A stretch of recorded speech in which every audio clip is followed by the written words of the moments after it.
Welcome to the 15th edition of the annual ASDA'A BCW Arab Youth Survey. We've been conducting this groundbreaking research since 2008 because we believe that to understand the Arab world, one must understand the hearts and minds of its youth. To date, we have conducted face-to-face interviews with nearly 45,000 young Arabs, making it the largest study of its kind of the Arab world's largest demographic. It's 200 million youth. The interviews were conducted face-to-face rather than online to maximize the accuracy of the research.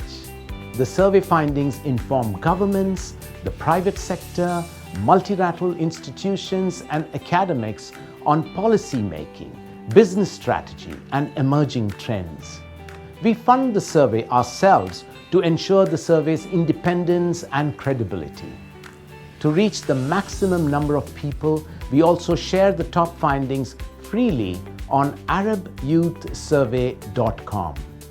For our 15th edition in 2023, we commissioned Sixth Factor Consulting, a leading research company for the survey. Their professional interviewers conducted 3,600 face-to-face interviews with young nationals in 53 cities across 18 Arab states from March 27th to April 12th, 2023. This year, we added South Sudan, the youngest nation in the world, to our sample for the first time. And what emerges from this survey is that young Arabs, the Gen Z generation, are living a new reality. Last year, we presented the findings in 6 emerging themes. Following requests from the media and other stakeholders, this year, the survey findings will be revealed in a phased manner, starting with the views of young Arabs on the theme My Global Citizenship. We'll be back in the coming weeks with the findings of the 5 remaining themes: my politics, my livelihood, my identity, my aspirations, and finally, my lifestyle. Once again, it gives me great pleasure to invite you to review the findings of the 15th annual ASDA'A BCW Arab Youth Survey. I hope you find the insights useful. Please share them and provide us your valuable feedback. Thank you.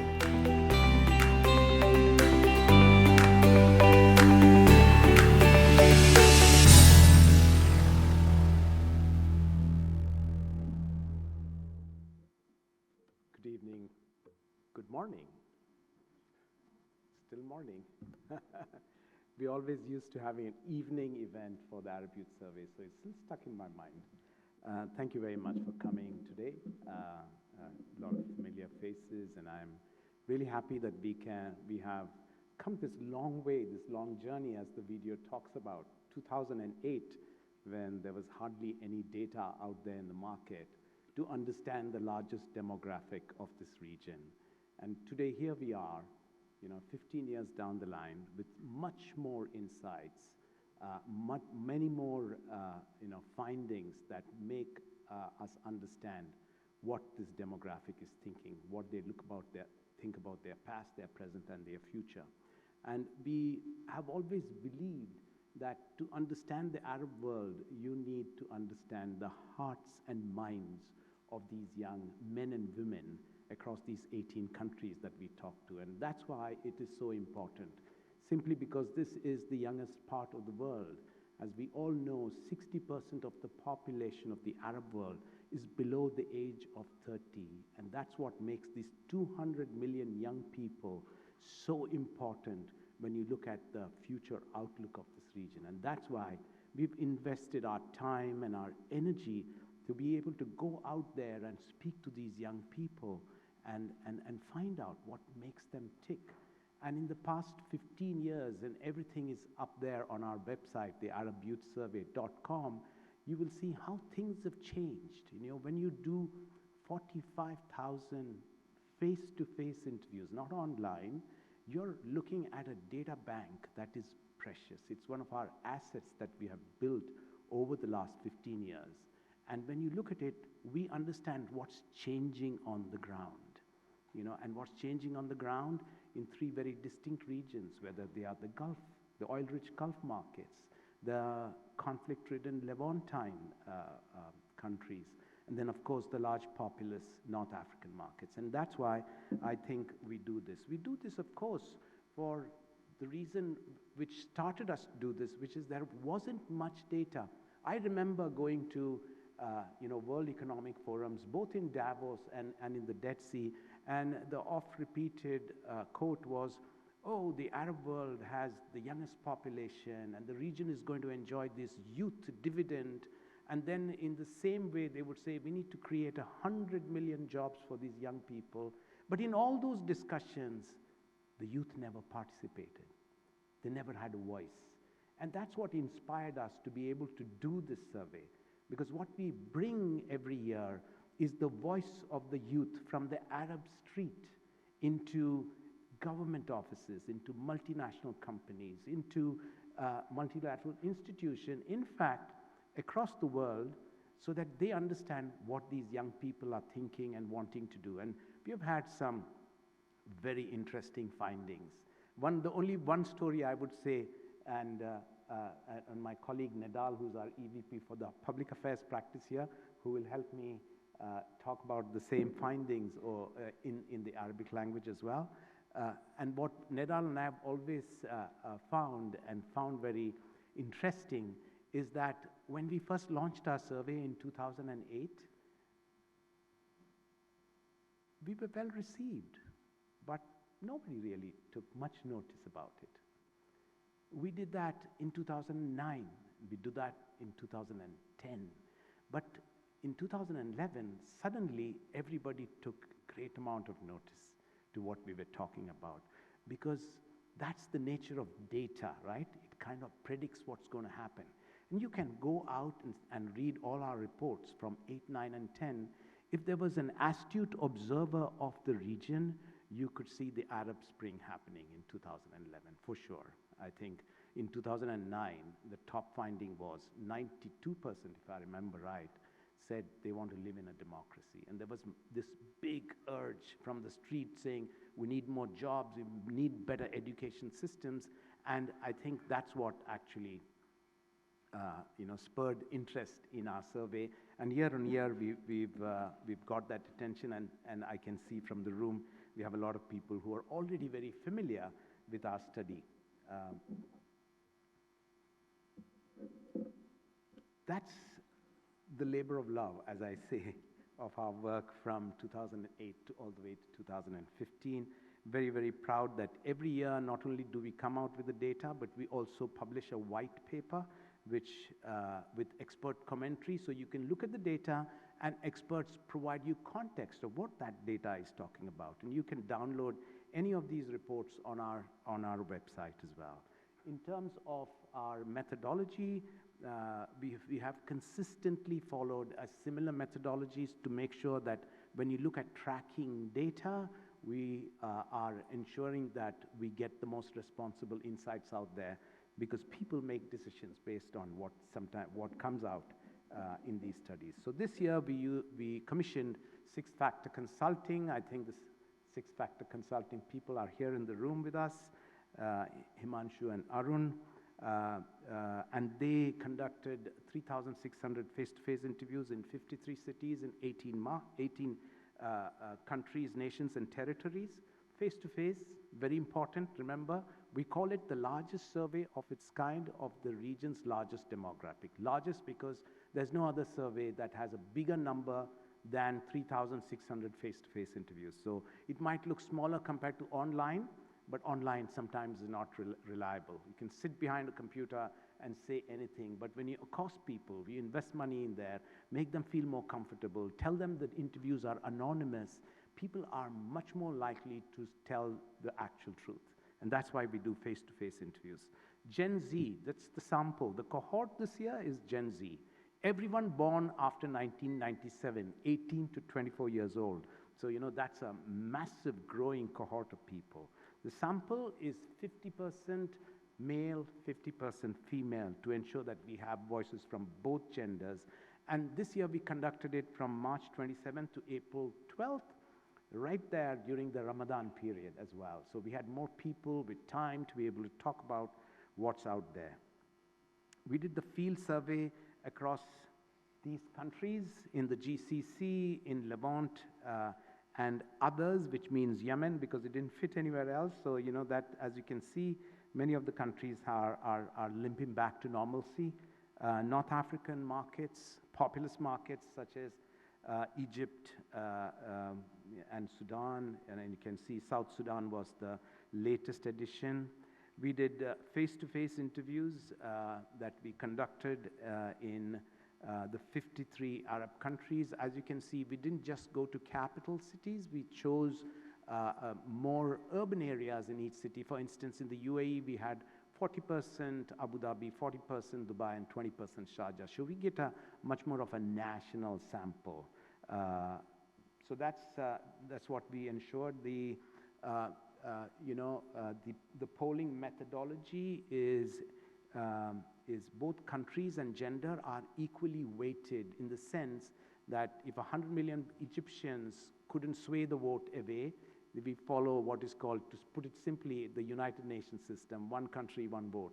So, that is the methodology we use. So we ensure that you get a much more clearer view of the Arab youth across this region. And using international polling science, the margin of error is very acceptable, 1.63%, which makes our research extremely reliable and accurate. Last year we introduced the findings in 6 emerging themes. My global citizenship, which focused on who are the regions, who the Arab youth think are their allies or adversaries, their views on conflicts in the region, and of course model nations. And that's the finding we're going to focus on today. And then, of course, there are findings on my politics, my livelihood, my identity, my aspirations, my lifestyle, as the video explained to you before. This year, we are using a phased approach to the launch of the findings. And this is based on feedback that most of you told us that, when you launch the findings with so much data, a lot of our stakeholders don't have enough time to be able to absorb it and understand the significance. And that's why we have listened to you, and that's why we're going to stagger the launch of our other findings over the coming weeks. So after the Eid break, we'll come to you with findings on my politics and livelihood, my identity, and of course, aspirations and lifestyle as well. So I hope you find the findings from my global citizenship. We have some very interesting insights for you today. And I'd like to hand over to Nidal for a quick description in Arabic for our friends. Thank you, سنيل. سيدات والسادة، أسعد الله صباحكم بكل خير، ونشكركم حضور هذه الفعالية المهمة، وكما نشكر المتابعين الذين انضموا إلينا على وسائل الإعلام الاجتماعي لمتابعة البث المباشر على قنواتنا، على قنوات السوشيال ميديا. طبعا إنها النسخة 15 للاستطلاع، والاستطلاع تم تطويره بحيث يرصد رؤى، طموحات وآمال ومخاوف الشباب العربي كما ذكر سنيل. لكن الأهم والسؤال الدائما يطرح علينا: لماذا نقوم بهذا الاستطلاع؟ وهناك لهذا الموضوع 3 أسباب رئيسية. أولا، السبب الأول مرتبط بعملنا احنا في قطاع التواصل الاستراتيجي والعلاقات العامة، وهو الحاجة لوجود بيانات مهمة عن الشريحة الأكبر من الشباب العربي الذين يصل عددهم إلى 200 مليون شاب في المنطقة. السبب الثاني هو توفير بيانات لصناع القرار من الحكومات والقطاع الخاص وغيره من الجهات المهتمة في عملية صنع القرار وتطوير السياسات، وهذا مهم جدا. ومهم جدا أن نرصد هذه الرؤى على مدى الزمن. كما ذكر زميلي، رصدناها من عام 2008 حتى اليوم عبر أكثر من 45,000 مقابلة مباشرة. منهجية إدارة هذه الاستطلاع تمت من خلال رصد 53 مدينة حول العالم العربي في 18 بلد. الشريحة العمرية من بين 18 إلى 24 شاب وشابة، توزيع الجنسين بين 50 إلى 50%، وتم رصدهم كما قلت عن طريق مقابلات مباشرة. المواضيع الرئيسية التي ركزنا عليها العام الماضي وهذه السنة نركز على هذه المواضيع أيضا، ولكن الاختلاف سيكون بأن سنعلن عن هذه المواضيع بشكل متتابع. اليوم سنركز على موضوع مواطنة العالمية، وبعده سننتقل إلى موضوع التوجهات المستقبلية عند الشباب العربي، سبل المعيشة وأهم ما يتعلق بالشباب العربي من ناحية الفرص العمل والتعليم وغيره سيكون موضوع للتركيز. أيضا الهوية، ما هي محددات الهوية عند الشباب العربي؟ هل هي الدين؟ هل هي العائلة أم غيره؟ سنناقشها في هذا الموضوع عندما نطلق الاستطلاع. الطموحات المستقبلية عند الشباب العربي موضوع آخر، ونمط الحياة ونمط الاستهلاك واستهلاك وسائل الإعلام الاجتماعي وغيره، والتي شهدنا فيها تطورا ملحوظا في الفترة الماضية. أترك لزميلي سنيل ليأخذنا من خلال مواطنة العالمية وأهم ما خرج به هذا الاستطلاع. Over to you, Sunil. Thank you, Nidal. I think moving on swiftly to the global citizenship finding. Here we explore, as I said earlier, on how do young Arabs see who are their friends, who are their enemies. And what we found is that Arab youth value both traditional and the new alliances. And when you look at that geopolitical landscape, it's shifting fast. And I think this is not new this year. I think this has been happening over the last 5 to 7 years, where traditional allies like the US and Russia and France and UK are changing to very new players, and let's look at what that is. So in this section, we'll be looking at three distinct findings. One is on the shifts that are happening in the geopolitics in the Middle East and as seen by Arab youth, and then their view on regional conflicts. How do they see, especially the Palestinian-Israeli issue, the saber rattling between Israel and Iran, and how does that impact the region, and some really interesting findings there. And of course, finally, their views on who do they see as model nations? Who do they think they want to, which country do they want to live in, which country they would like their own country to emulate. So those are the three sections we're looking at. Nidal, just a quick overview on this. Thank you, Sunil. موضوع المواطنة العالمية موضوع مهم جدا، ومن خلاله استعرضنا 3 محاور رئيسية. المحور الأول، ما هي رؤى وتطلعات الشباب العربي حول التغيرات الجيوسياسية، ما يرونه كتحالفات وغيره من الأشياء المتعلقة بالوضع السياسي العام وتأثرهم بهذا الوضع السياسي. الموضوع الثاني تحت المواطنة العالمية هو النزاعات الإقليمية.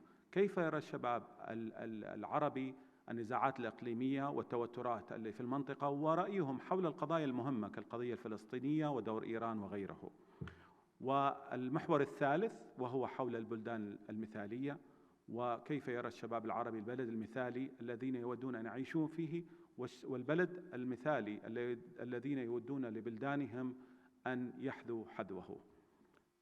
أترك لسنيل الآن الاستعراض الجانب الأول وهو الجيوبوليتكس. Over to you, Sunil.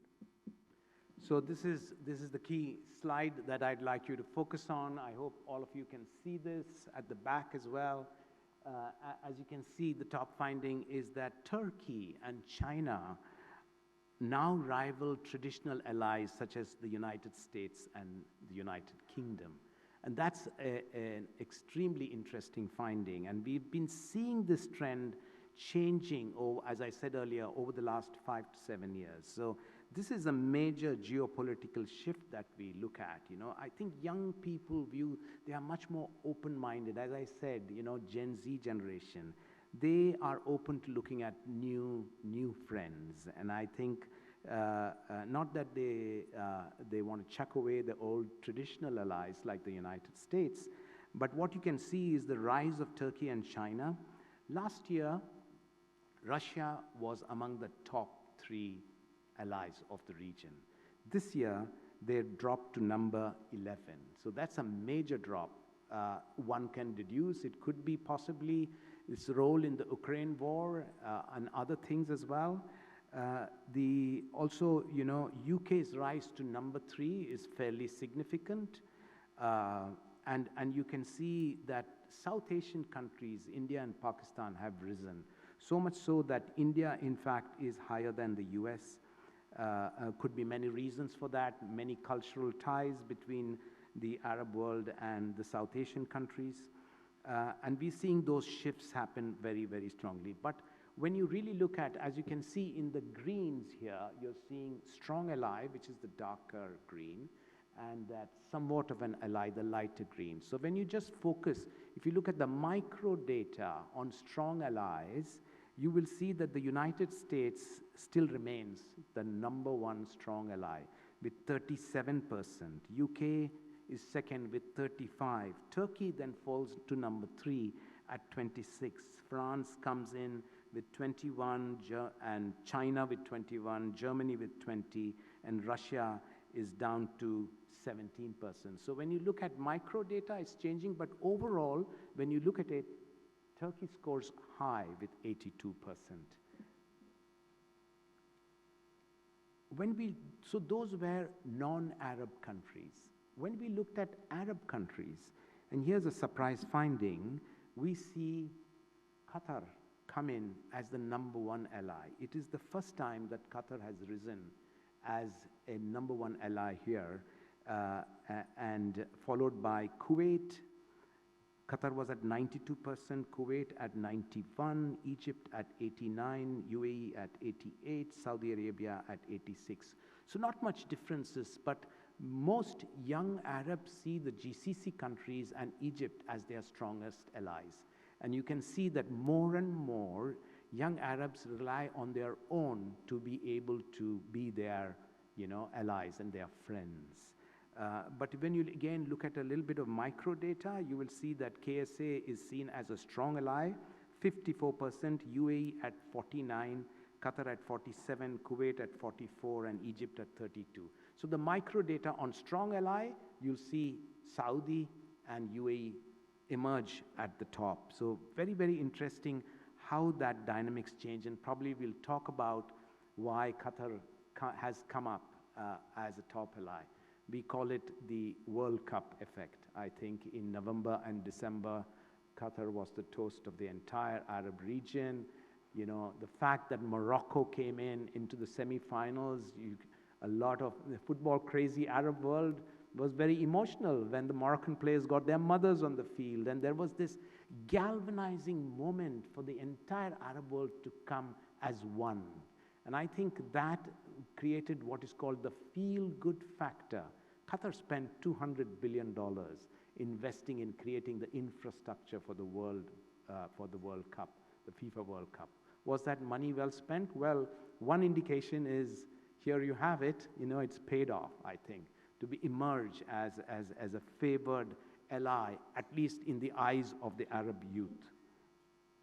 But having looked at the geopolitics and who people are, friends and adversaries, we asked a very simple question of Arab youth. We said, of all the countries, we gave them a list of countries that are important in geopolitics, and we asked them, who do you think has the most influence?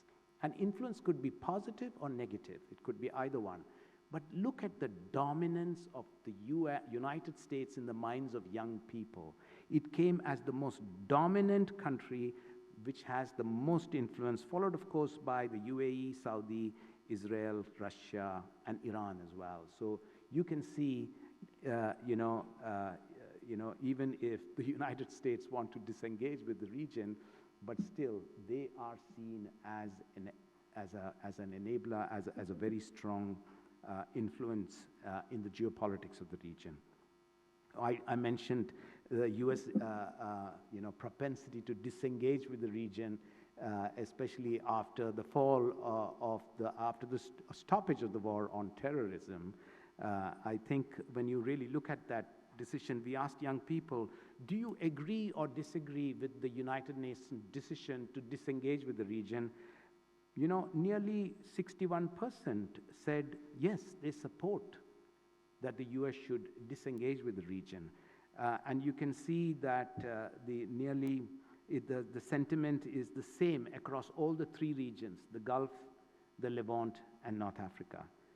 One of the rare occasions where all three regions think of this as similar. We further dug a little deeper into how young people see who's their friend, and we gave them what is called a binary choice. We said, in the next 5 years, who would be an important ally to you? Will it be the US or Russia? So this is a binary choice, and you can see 66%, nearly 2/3 of the sample voted for the United States as an important ally for the next 5 years, and that across the GCC at 68, 79, nearly 80% in North Africa. But when you look at the Levant, bit different. Half of the sample in the Levant, 50% voted that Russia would be their strong ally. We gave them a similar binary choice, US versus China, who's important in the next 5 years. Again, the US stood up as the choice, as an important ally. And again, in the GCC and North Africa, US scored high at 66 and 70, but China came at 49% in the Levant. So the Levant sample looks at this a bit differently. But if you look at the major markets, you're seeing the importance of the US as an important player, as an influential player in the geopolitics of the Middle East. They're there to stay. And finally, we look in this section on how young people look at the Ukraine war. If some of you may remember, last year we asked who's responsible for it, for the Ukraine war. And surprisingly, a majority said the United States, not Russia. But this year we asked the question, so how do you see this war resolving? And the top finding was that most people think it will be resolved through diplomatic negotiations. That's 28%, and 25% said the war will continue for a long time with no clear resolution. So when you really look at this section on geopolitics, what do we see? We see that the new reality is multipolarity. The unipolar world that we were also used to, with one major power dictating how the region needs to move in foreign affairs, is changing. You have new players coming in. So the multipolarity is something we're looking at. Arab youth are seeking new friends, but old loyalties and enmities remain. However, US is still a dominant force in the geopolitics.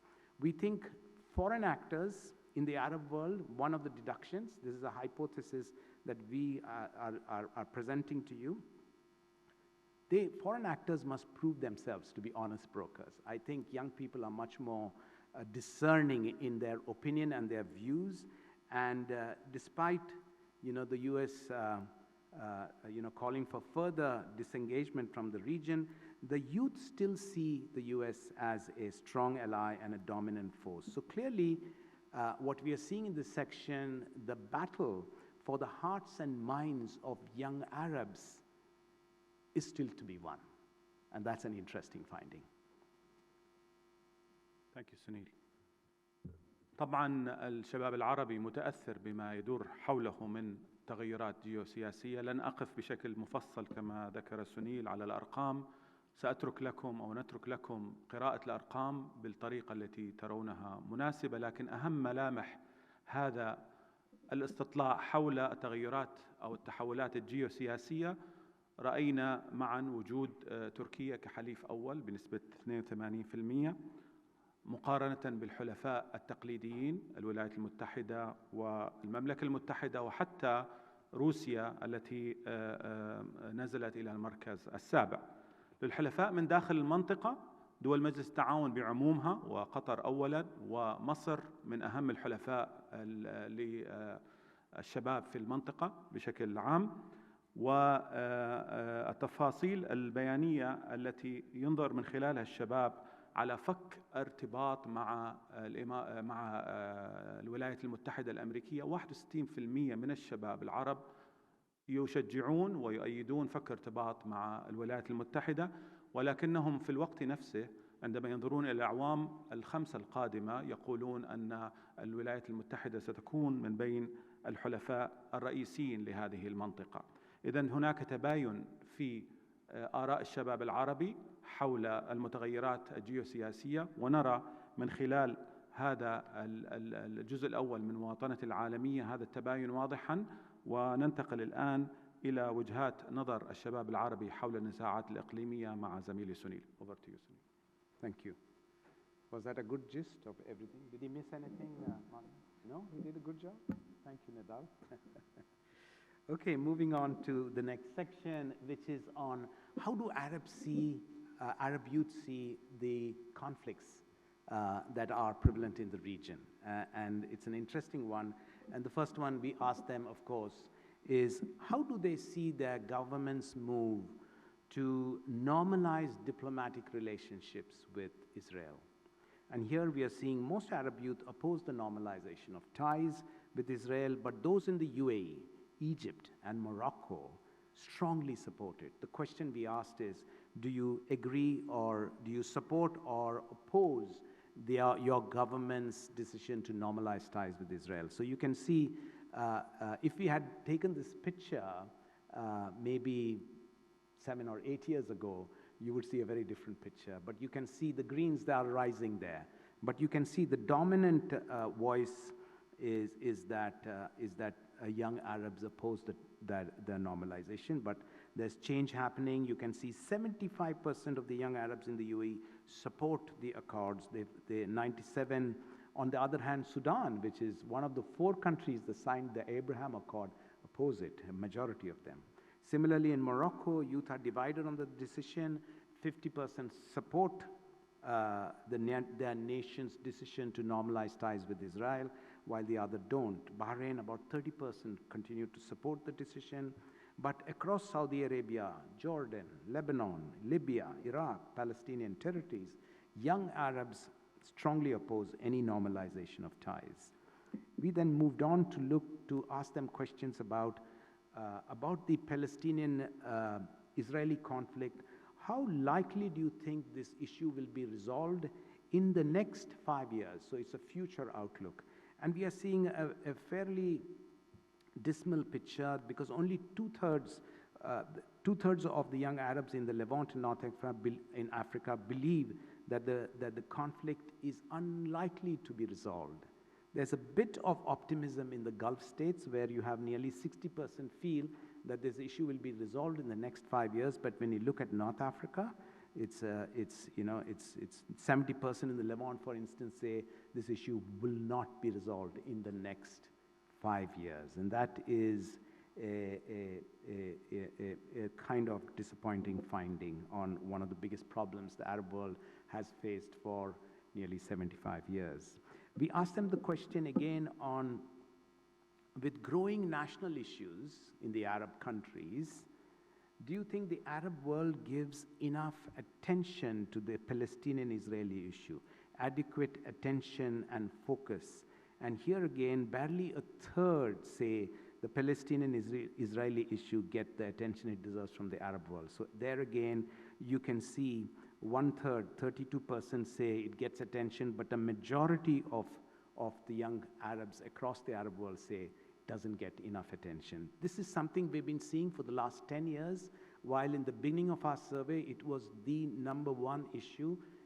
When we asked them the question, what are the big issues or barriers to, for future resolution of the Arab world, the Palestinian-Israeli issue came as among the top 3 at least. Now it's dropped to #7, #10. We think, obviously, because national issues have come to the fore, but there's still attention being paid, so it's not as if it's completely ignored. We then moved on to ask the question about Iran and Israel, the saber rattling that's going on. You had general from the US, from the Israeli army saying there's likely to be a military conflict happening between the two countries. So we asked the question, with existing tensions between Iran, Israel, and Western countries, do you think this could ultimately, we gave them a binary choice, lead to a military conflict or be resolved through diplomatic measures or means? 60% said this will lead to a military conflict, and that's the voice of the Arab street. Probably not the view in the higher offices of government, because there are so many new moves happening around, you know, Saudi and Iran coming together. China brings them together. There's talks between Saudi Arabia and Israel. There's a very strong relationship between the UAE and Israel. But when you really look at it, the voice on the Arab street is that this is a big issue, and 60% feel that this could lead to a military conflict, which is something I can't even imagine, but that's the view on the street. Hopefully it's wrong. We then asked them a question on what do you see the future of Iran? You know, with as you know, with the custodial death of Masa, there was a huge amount of protests on the street, and there continued to be unrest in Iran. Young people, in fact, all age groups are out on the street protesting the lack of freedom, the ability to create a life of their own, and lack of opportunity. Of course, a country suffering from decades and decades of sanctions from the US and other Western countries. So we asked them, how do you think the future of the government in Iran is? 20% said Iran will experience a military coup, or Iran will see more civil unrest. So a rather gloomy prediction on Iran, which is a neighbor of the Gulf countries, but an extremely important country when you really look at where the future is. And I think there are insights that, you know, even businesses can take out of this. What does this mean moving forward? You can see a lot of conflicts ebbing. You know, look at Iraq and Syria and Libya and Yemen. All of these places, all these conflicts are ebbing. They're coming down, and we were hoping that the region will enjoy a youth dividend, or rather a peace dividend moving forward. But, you know, now you have these clashes in Sudan, which is a terrible thing. But, you know, the saber rattling between these two countries still bring a certain, you know, risk quotient that businesses should consider as well in their future planning. Thank you, Sunil. موضوع النزاعات الإقليمية يشغل بال الشباب العربي بشكل سريع. القضية الفلسطينية كانت محور الاهتمام، وموضوع تطبيع العلاقات مع إسرائيل يواجه رفضاً من معظم الشباب العربي، ونرى تبايناً في المعلومات والبيانات في الدول التي وقعت على اتفاقات إبراهام أو الدول التي تربطها علاقات دبلوماسية مع إسرائيل. هناك تشاؤم في إمكانية حل القضية الفلسطينية، ومعظم الشباب العربي لا يرون أفقاً لهذا الحل، وتركيز الدول العربية الأخرى على شؤونها المحلية بالنسبة للشباب العربي لا يعطي للقضية الفلسطينية أي أولوية لدى حكومات الدول الأخرى. أما فيما يختص بالشأن الإيراني والصراع مع إسرائيل والغرب، فالشباب العربي يرى على عكس ما هي مجريات الأمور أن هناك تصعيداً ما بين إسرائيل ودول الغرب قد يؤدي إلى حرب. وفيما يتعلق بالشأن الإيراني الداخلي، يتوقع الشباب العربي استمرار الاضطرابات الداخلية، والمتوقع أن يشهدوا انقلاباً عسكرياً في إيران حسب رؤى وتوجهات الشباب العربي فيما يتعلق بالنزاعات الإقليمية.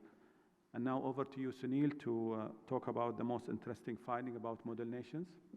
Absolutely. So here we asked the question, and this is something we started in 2012, so it's 12 years since we've been asking this question. Which country, and we gave them a whole range of countries, both developed and developing, from the region, outside the region. We said, which country do you want to live in?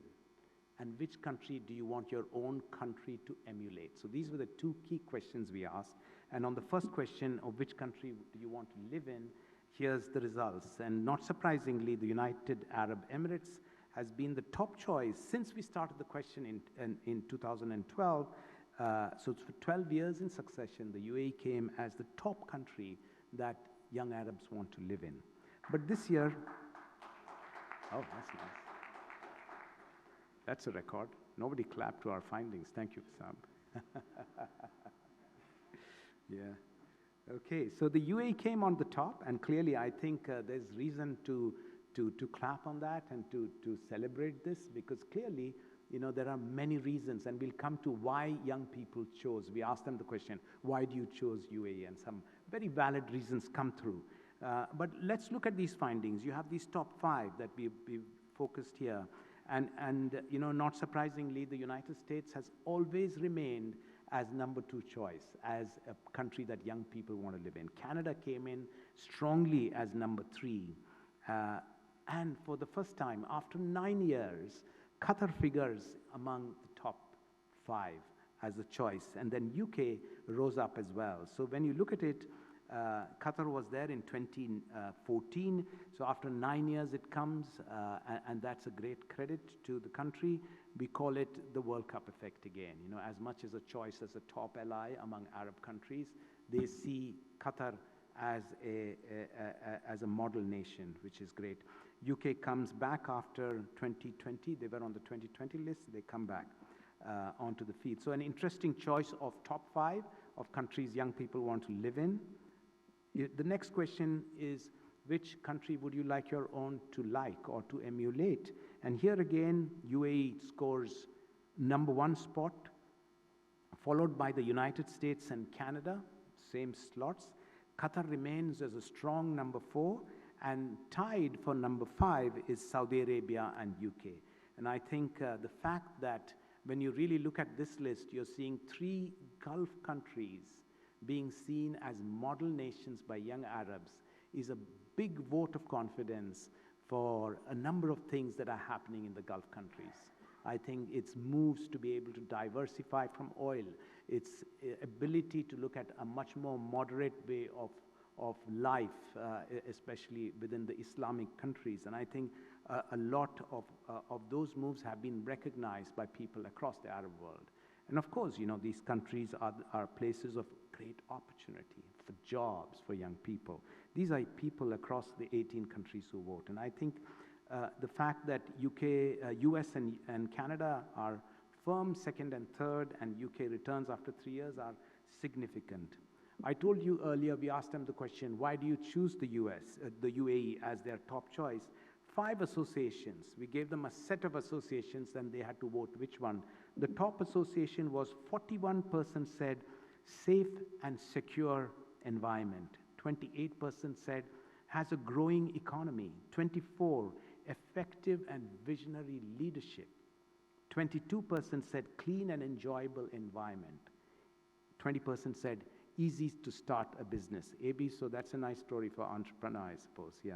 So, you know, that's among the top 5 reasons why young people want to come here, why they want to look at the UAE as an important destination.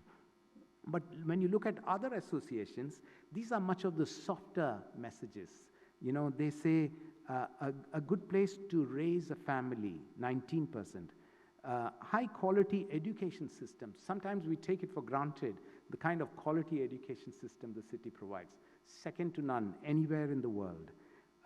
Has a strong cultural heritage, though it's a new country, but they feel there is a cultural heritage and there's an emphasis in the UAE. Respects cultural traditions. I think this is probably the most tolerant nation in this part of the Suez, actually. And welcoming and friendly to expats. So I think some of these key decisions, the wise leadership does actually bring about an association of the UAE making it the top choice among model nations as well. Okay. I've just been told by my good friend Anthony, who did this event, so a round of applause for Anthony here. We've just been told that His Highness Sheikh Mohammed bin Rashid has tweeted this result as we speak in this second. Can we put it up there? Oh, there we are.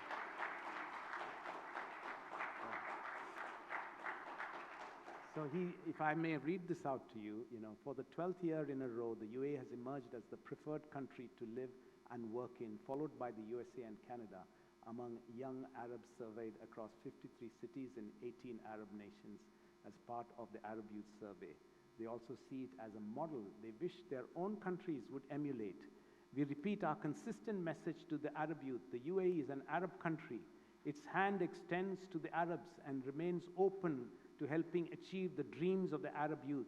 Our aspiration for the entire region is for it to rise and become a land known for realizing dreams and contributing to human civilization. That's a wonderful,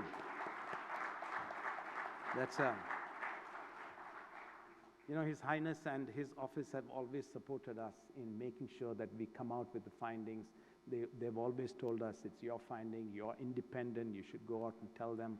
And His Highness has always supported us with this team, which gives us the impetus to continue with this and come out with it and nurture the study, because we believe it clearly helps governments and businesses, others in the region as well. So I think, Nidal? Yes, thank you, Sunil. I mean, بالنسبة للدول المثالية دائما نتكلم عن دولة الإمارات العربية المتحدة، وللسنة 12 على التوالي تكون هي الدولة المثالية. لكن على المستوى الشخصي يسعدني أن هناك دولتين أخريين، قطر والمملكة العربية السعودية، دخل قائمة الخمسة الجهات أو الدول المفضلة سواء للعيش أو الاقتداء بها.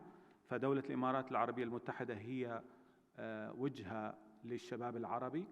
وإذا بحثنا في أهم الأسباب التي تدعو الشباب العربي لهذا التوجه نراها في توفير فرص العمل، الأمن والأمان، البيئة النظيفة، وسهولة بدء الأعمال. ولكن هناك بعض الأسباب الأخرى التي على المستوى الشخصي أيضا أنا لاحظتها.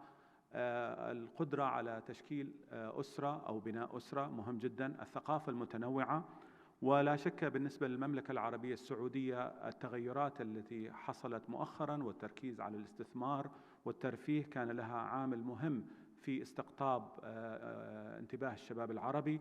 وأما بالنسبة لقطر فكان موضوع استضافة كأس العالم 2022 كان عامل مهم في تغيير وجهات نظر الشباب العربي حول أهمية قطر وتوحيد آراء الشباب العربي حول هذا البلد ودوره كوجهة مثالية للشباب العربي.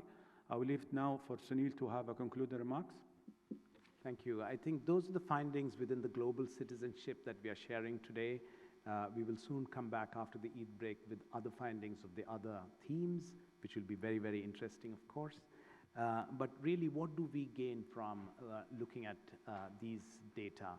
And I think the key insights we feel are, first of all, in terms of geopolitics, multipolarity is a reality.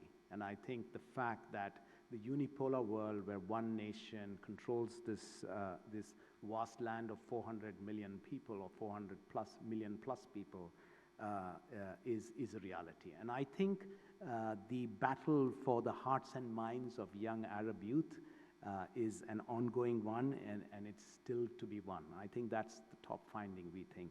The second, I think, is that foreign actors should be seen as honest brokers if they want to be able to win this. And I think that's a critical finding.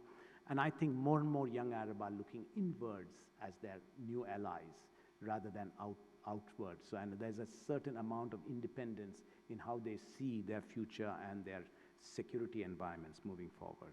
But one of the bright spots of this year's global citizenship finding is the fact that the sudden surge in popularity of the Gulf countries, UAE, Qatar, and Saudi Arabia.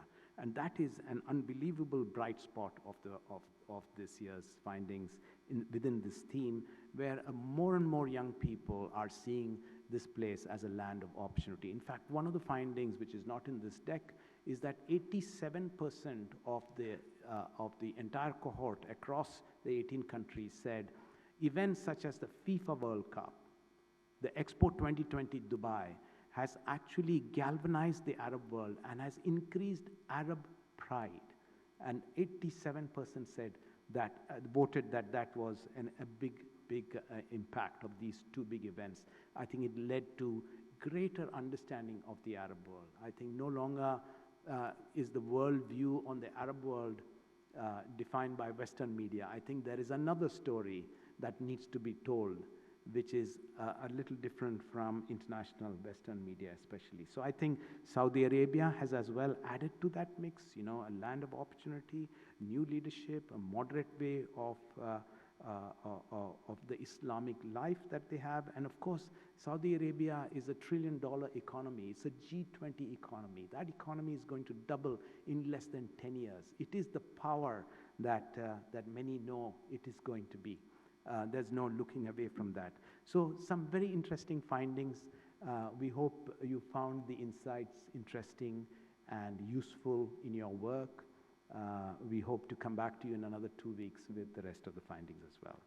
We have, I think Nadal and I, we'd like to open the floor for questions. I mean, we have friends from the media. We have many of our clients over here. We have some friends as well and associates. The floor is open for questions. We have, can I have the people with the roving microphones? Who do we have? Ah, there, Akshata and, okay, Tiffany. So all you have to do is raise your hand if you have a question, a burning question. Please ask some questions because we like to make it interactive. We've done with speaking from this side. Anybody want to raise their hands? Okay, there's one here, yes. Shruti Nair from AGBI. Very, very interesting survey as always, Sunil. And one of the key things is we've seen a drastic shift over the years as to how the results and the questions are also slowly but surely evolving. But again, last time we spoke about 2-3 years back, just after COVID, one of the key findings you mentioned was that a huge majority of the Arab youth were looking at leaving their countries and leaving the nation to go and not just, you know, emulate, but also settle down in other countries. What has happened to that number? Has that come down, or is the sentiment the same? You'll have to wait a couple of weeks to get that. We definitely asked that question. I think, if I remember 3 years ago, nearly 40% of the Arab youth across the vast Arab world wanted to emigrate, and that was a red flag finding. And in fact, His Highness Sheikh Mohammed at that time tweeted saying, you know, you are losing your wealth. In fact, he was very open with his comments, addressing Arab nations. So we think that is a continuing trend, is all I can say now. But in a couple of weeks, in the section theme, My Aspirations, we're going to be asking the question about immigration, and that finding will be there. But I can tell you that that is a continuing trend, especially if you remember the finding from 3 years, Shruti, we talked at that time. It's mostly the countries within Levant and North Africa. Those are the troubled nations where young people, where if you really look at it, you have the white paper with you. In certain countries, youth unemployment is at 44% in certain countries, nearly 50% youth unemployment.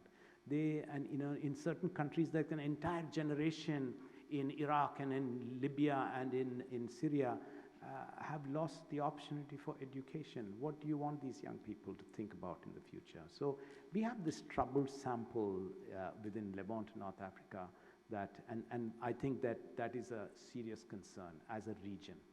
So thank you for your question, but we'll give you the definite details shortly.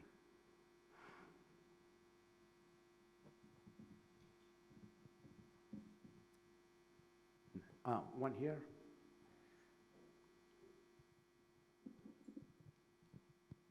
Thanks, Sunil. You know, you mentioned that the UAE is like still, you know, one of the biggest, like the nation that everyone wants to be in or wants to emulate. I'm curious about the part where you actually highlighted that, you know, the UAE is being seen as, the association is that, you know, it is the easiest place to start a business in. I just wanted to ask if you can mention what you've heard about the other nations, because there is a lot of interest in Saudi Arabia. There is this kind of like competition going on between the GCC nations.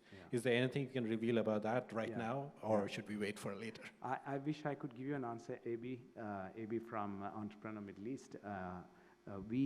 Since the UAE was there consistently, we didn't ask that question before. So we specifically asked the question of UAE. We did not ask that question on Saudi because we didn't know it would come up in the top 5. So it was not in the questionnaire. So I'll probably add it next year. Yeah. But I think we can deduce some of the things I talked about, how the perception of Saudi is changing, the World Cup effect and those kinds of things. So, the choice, it's such a choice driven by the soft power of a nation. Of course, the economics work, but if you want to go to a country, you got to feel good about it. And when you see the World Cup and see the success of Qatar, you want to go there. You want to vote for the country. So, 200 billion is a big ticket item to invest in a World Cup, but it's well worth the effort. I think, large events like Expo and FIFA actually bring the Arab world, another side of the Arab world, to international audiences, which never come. All you see is conflict, war, disagreements. That's what you see on BBC and CNN. Sorry, Caroline, yeah. They run because of the region. But we need to change that. And I think there's another Middle East that we need to talk about. Yes, Caroline. You don't agree with me, I'm sure.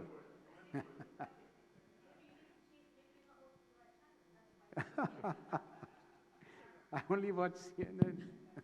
Well, thank you very much.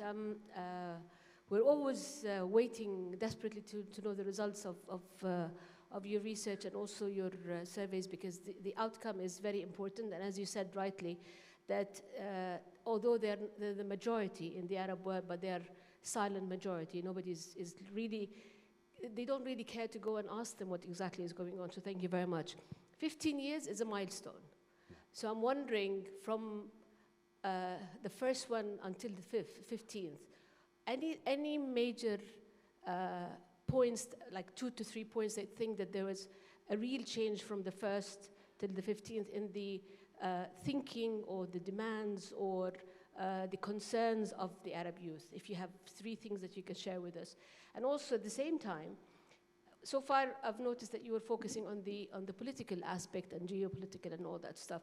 But we also talked to some universities, and we know that they have a concern that what would be the future for them finding jobs.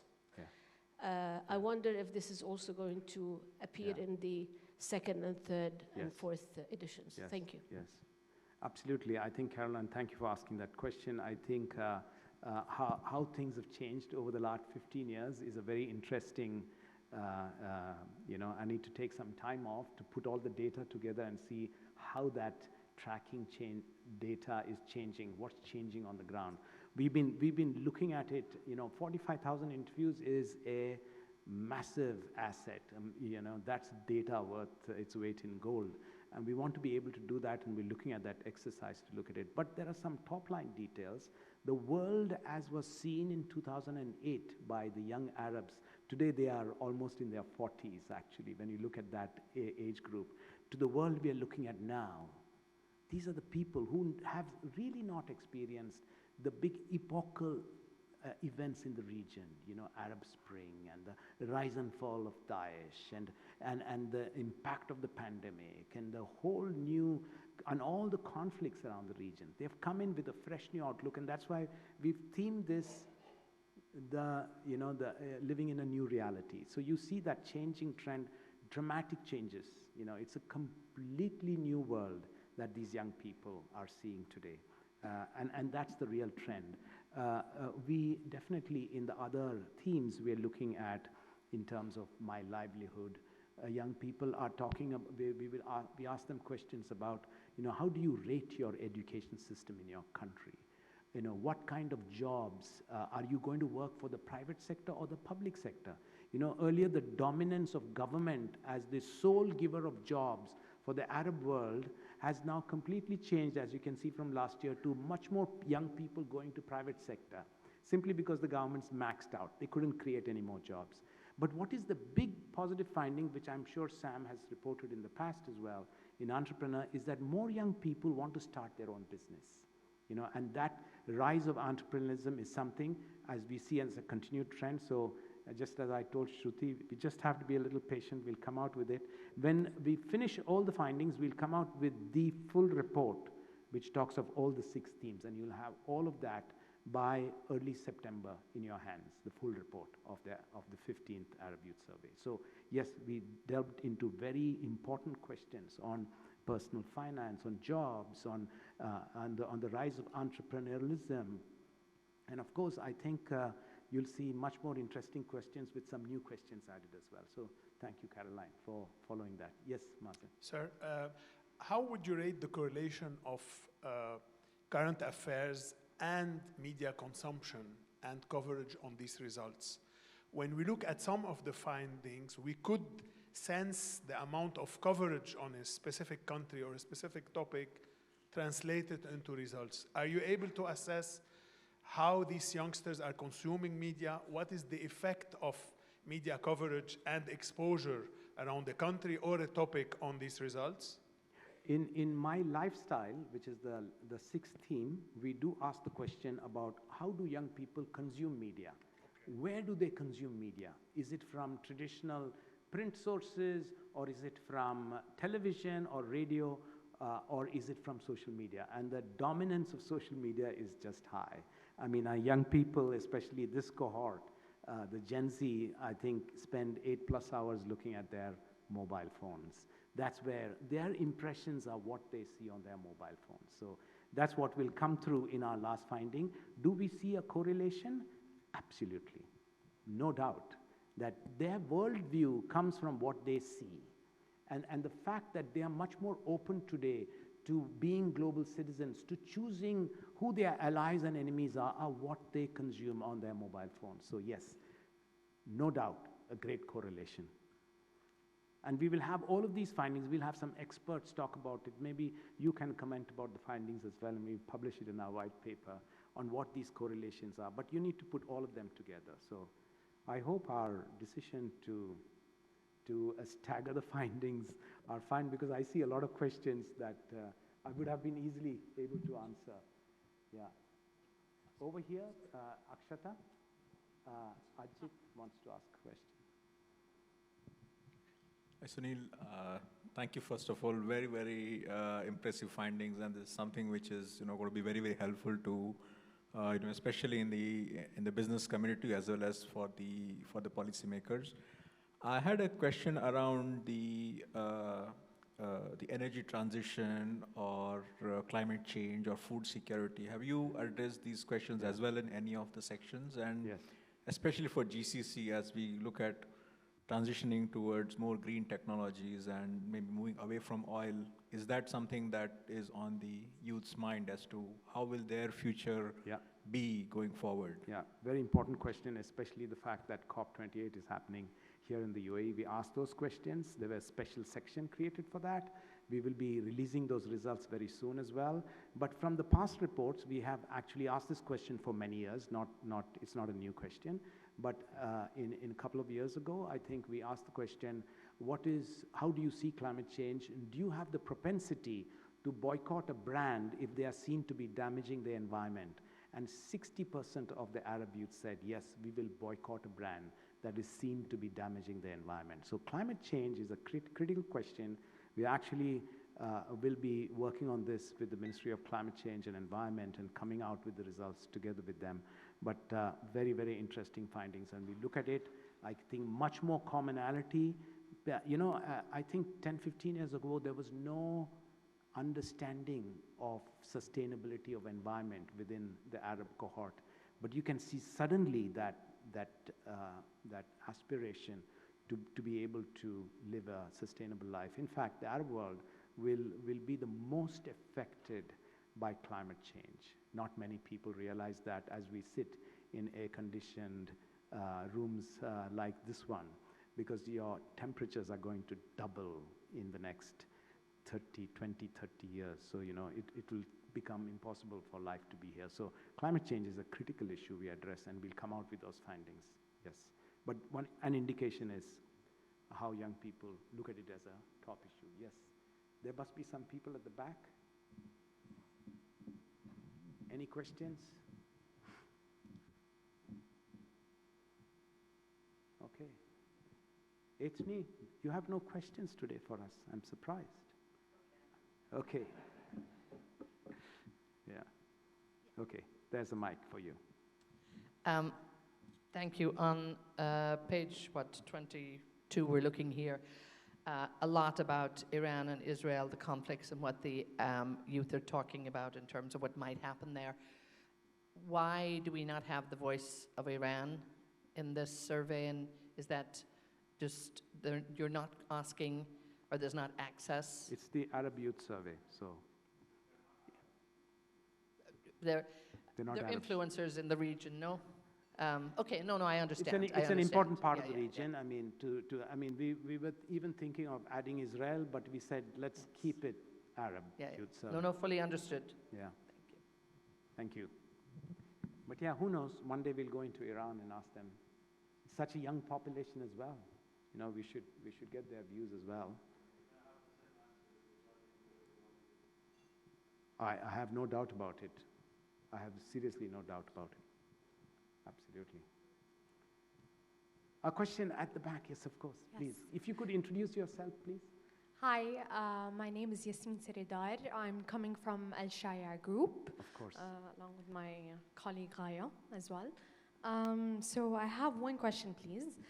With regards to page 26, you've mentioned that the first country that people would like to live in is UAE, and then comes USA.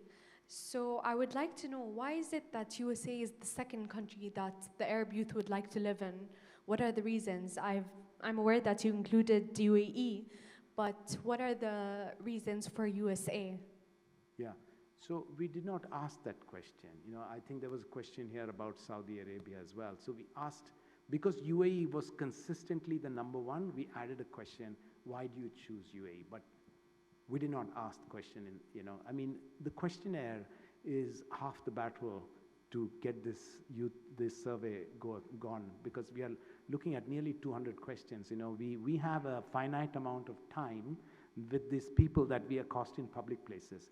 If you go beyond a time, they'll lose interest and walk away. So we couldn't add questions. I wish we could give you an answer, but one could deduce, when you put things together, the importance of USA as an influential country, the fact that they have been consistently in the number 2 choice, and of course the massive amount of soft power that the US have in the young minds, people in the young minds. So while they do not consider them as a big ally, but they consider the United States as a model nation. So there's no going away from that. So the dominance of the US is huge. So we can deduce that, but we didn't ask the question. Maybe next time. Okay. I think we are done here, but we are available for more questions. You can connect with us at any point of time. You want additional data, country breakups, especially friends from the media, we can give it to you. We would welcome all of you to join us for lunch. Lunch is served in the foyer outside. And thank you so much for your time. Really appreciate it.